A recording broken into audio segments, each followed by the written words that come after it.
about what God has in store for us this morning together. Several years ago, my daughter and I were discussing some things about being popular, about popular people in her school. And I was amazed at the time and expense that she said some of these students, these teenagers would go through to be noticed, to be well liked by their peers. And according to my daughter, who was she's taking a keen observation of these things, this fast life, these young teenage girls.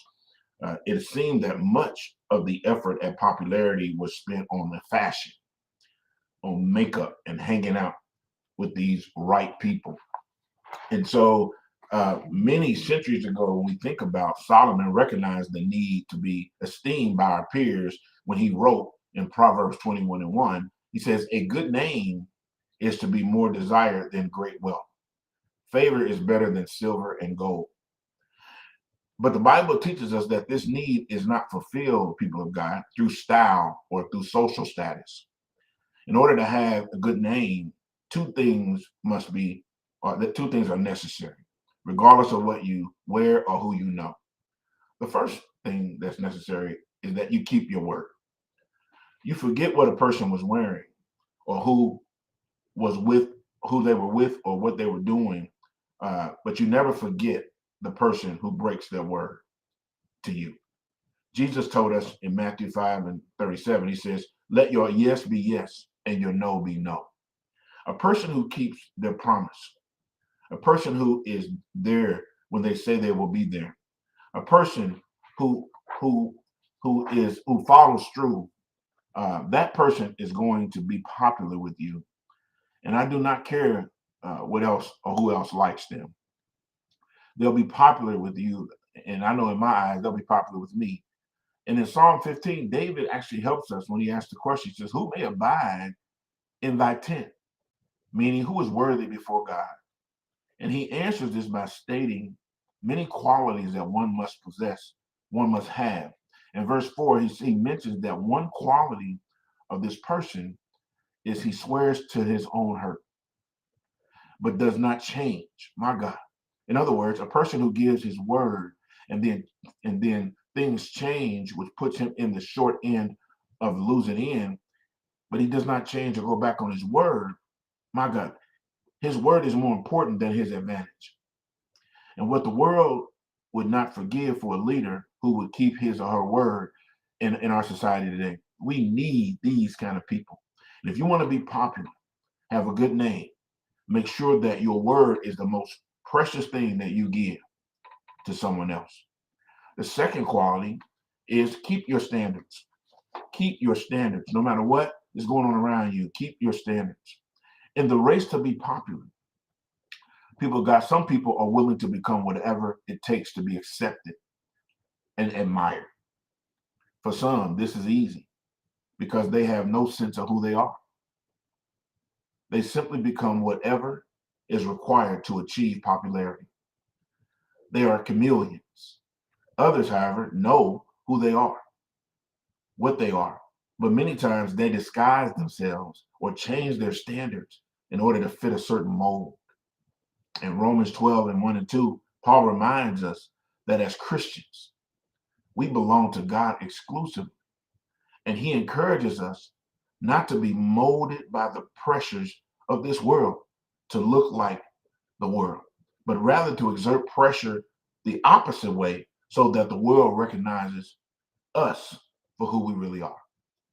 In Romans 12 and 1, it says, therefore I urge you, brother, by the mercies of God, to present your bodies a living sacrifice, holy sacrifice, acceptable to God, which is your spiritual service of worship. And do not be conformed to this world, he says, but be ye transformed by the renewing of your mind, so that you may prove what the will of God is, that which is good and acceptable and perfect. There's something appealing about someone who knows what they are about and whose actions are consistently in line with their beliefs.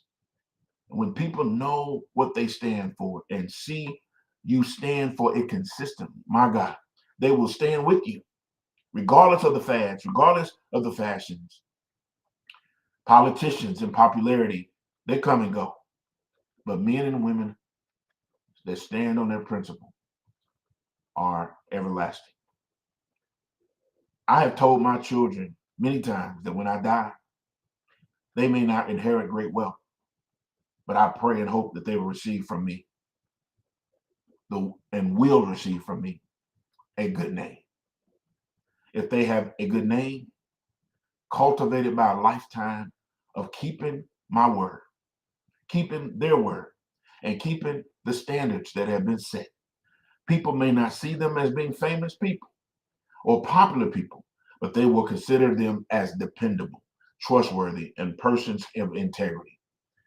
Qualities that are sought after by those who are looking for friends. These are qualities that are sought after by employees, qualities that are sought after by marriage partners, and yes, even governors and presidents. And so, how is your reputation? Have you been a person of your word? Have you let the world force you to act in non-Christian ways? Have you pretended that you were a Christian, but have not yet obeyed the gospel and been baptized? Why not put that name of yours, stained by the broken promises and sinful behavior, before the Lord and let him wash it clean, wash it clear with his blood, and he will give you a new name, a name called forgiven, highly favored, set apart. That will make you popular with God and millions of angels. Listen, I always have a few questions I want to leave you with, things that I want you to just discuss with your family or just on your own. First question is, how does one begin to build a good reputation aside from the things that we've talked about today?